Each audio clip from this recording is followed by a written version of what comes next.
you are in a room with a man you believe sees you. Not the curated image, not the performance of independence, but you. The conversation deepens. There is a palpable, quiet tension. And then, the unspoken question manifests. It hangs in the air, heavier than any direct inquiry ever could. What is your history? A cold, familiar dread crystallizes in your stomach. You have been told, relentlessly, that it is irrelevant. That you are a liberated creature, unbounded by what came before. You recite the mantras to yourself, my past doesn't matter. I am who I am now. My value is intrinsic. Yet the dread remains. It is the shadow in his pause. It is the slight, almost imperceptible shift in his energy when a stray detail slips out. It is the sinking feeling that he is not evaluating your words, but calculating a hidden sum. Why does this lie, so comforting in theory, crumble in the face of a genuine, evaluating presence? Because you are not speaking to the man. You are speaking to something far older.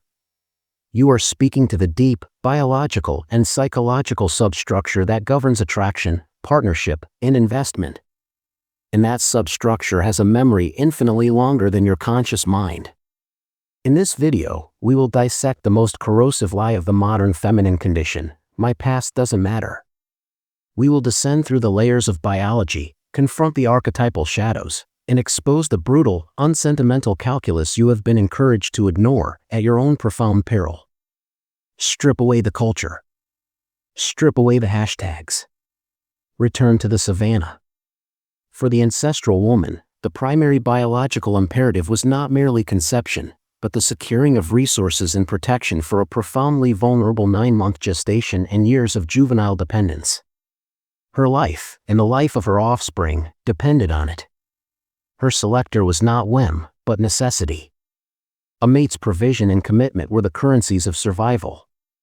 For the ancestral man, the primary biological imperative was genetic propagation. But here lies the critical asymmetry. A woman's parenthood is a certainty. A man's is, ultimately, a matter of faith. His terrifying biological burden was, and is, the possibility of investing his resources, his energy, his very life, into offspring that are not his own. Thus, evolution built an assessment mechanism. It is not judgment in the moral sense. It is risk assessment. A woman's sexual history became, across deep time, a primary proxy for evaluating two things: first, the likelihood of future fidelity, and thus paternity certainty, and second, the stability of her pair bonding circuitry. High partner count is subconsciously processed as data. It suggests, at a biological level, a lower capacity for sustained attachment, a higher tolerance for sexual novelty, and a greater operational power of the hypergamous impulse, the instinct to continuously seek a better genetic or resource-providing mate. It signals, to the ancient parts of the male psyche, instability. It whispers of a future where his investment may be annulled by a rival. This is not a double standard. It is a different standard, born of complementary but brutally different biological gambles.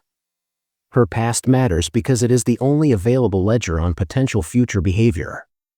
To claim otherwise is to argue against 200,000 years of adaptive pressure. The modern world did not erase this firmware. It weaponized it. You were sold a narrative of consequence-free liberation. A pastime. A form of self-expression. The marketplace of dating apps and social media exploded the potential partner count, creating an illusion of infinite choice and zero cost. You were told to explore your sexuality, to own your desire, to treat intimate connections as consumption items, sampled, used, and discarded. This is the dark psychology of the modern trap. The system profits from your detachment. It profits from the endless churn of seeking, the dissatisfaction that fuels consumption, the fragmentation that makes you lonely, and thus, more pliable.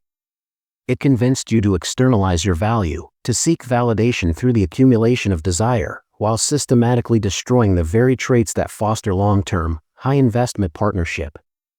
You were encouraged to feed the most impulsive aspects of your psyche, while starving the parts that yearn for depth, meaning, and sacred union.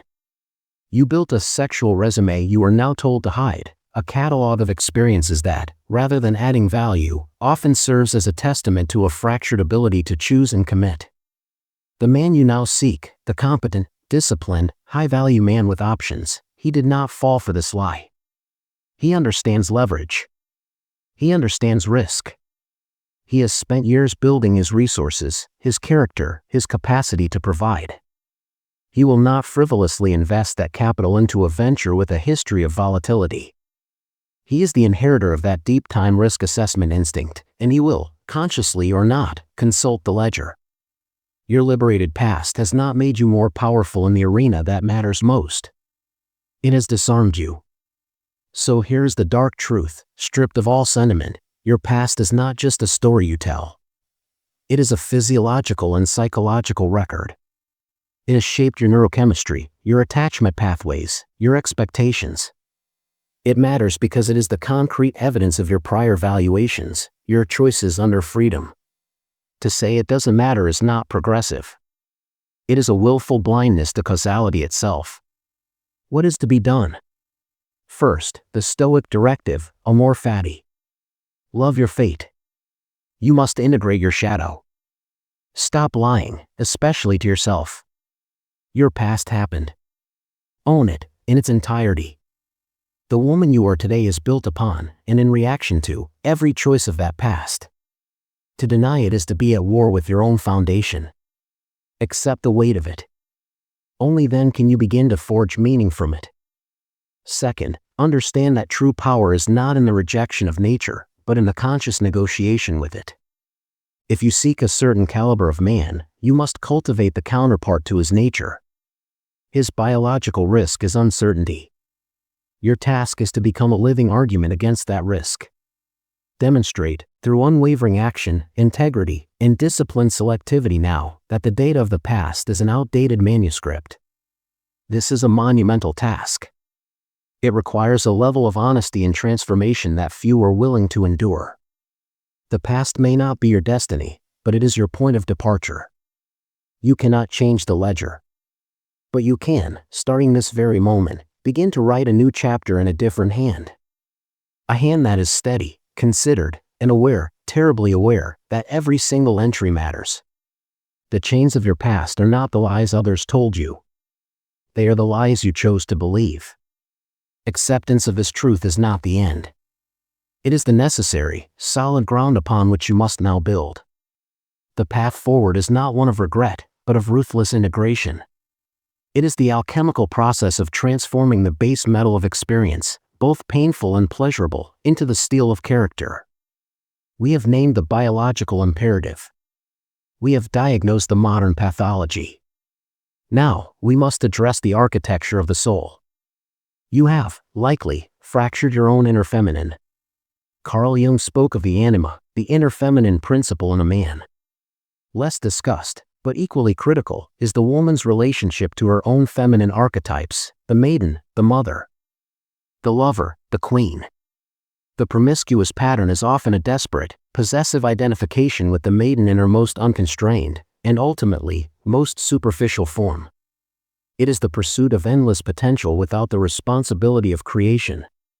It is the lover severed from intimacy and the mother denied her generative power. This one-sided identification creates a psychic starvation. You feed the maiden's hunger for novelty, while the queen, the ruler who demands sovereignty, wisdom, and strategic alliance, is left dormant, powerless. Your past is a map to these fractures. Each transient connection, each time you used sexuality as a shortcut to validation or a distraction from emptiness, you are not owning your desire. You are abdicating the throne of your own inner queen to the whims of an adolescent maiden. You handed the scepter to your shadow. This is why the lie "my past doesn't matter" is so existentially corrosive. It is not merely a social falsehood. It is a refusal to integrate your own psyche. It is the queen refusing to look at the ledgers of her own kingdom, pretending the maiden's escapades did not deplete the treasury of trust and meaning. So, how does one begin this integration? It is a tripartite labor. First, the archaeological dig. You must conduct an unsentimental audit of your own history. not with shame, but with the detached curiosity of a scientist analyzing data. For each significant connection, ask, what was my true motivation? Was it loneliness? Boredom? A need to feel powerful? To distract from a career failure? To spite a previous partner? Chart the patterns. You will find they are not random. They are the predictable outputs of your unresolved pains and unarticulated desires. This is your shadow map. Until you can read it, you are doomed to repeat its routes. Second, the reclamation of symbolic language. The modern world has co-opted and corrupted the sacred symbolism of union. It has been reduced to a transactional hookup. You must reclaim the deeper meaning. Your body is not merely a vessel for sensation, it is the temple of your consciousness, the ground of your being. Every act of intimacy is a ritual, whether you acknowledge it or not. It is an exchange of psychic and biological signatures, a literal and energetic intertwining. Start treating it with the solemnity that truth demands. This is not about Puritanism.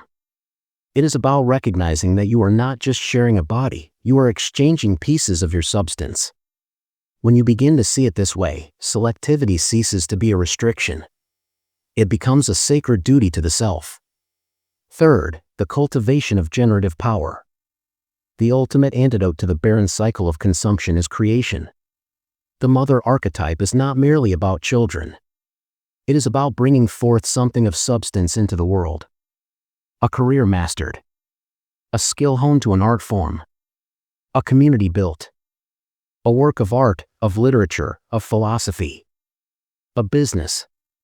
A garden. You must become a woman who creates, not just one who consumes experiences. This generative power is magnetic. It signals to the world, and to that discerning man, that your energy is now oriented towards building, not destroying, towards legacy, not distraction. It demonstrates that your capacity for commitment has been transferred from the chaotic realm of sensation to the disciplined realm of value creation. This is the brutal, redeeming mathematics of the human condition. You cannot erase entries from the ledger. But you can change the currency. A past filled with chaotic intimacy can be counterbalanced, over time, by a present of profound integrity and generative discipline. It is a mountain you must climb, bearing the weight of your own history. The man of substance you seek is on his own mountain, bearing his own weights. He is not looking for a woman at the base of her mountain, pretending it isn't there.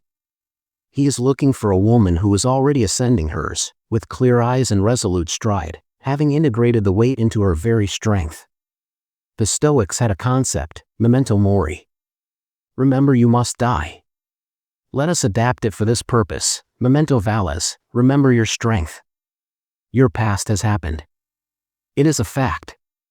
Your strength lies not in denying the fact, but in using its very material, the regret, the insight, the pain, the fleeting joy, as the fuel for your forge.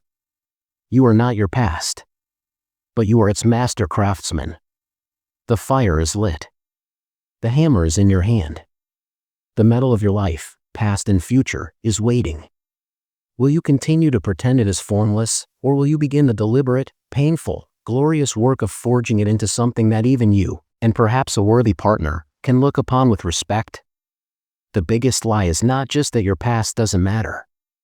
It is that you are powerless to forge its meaning.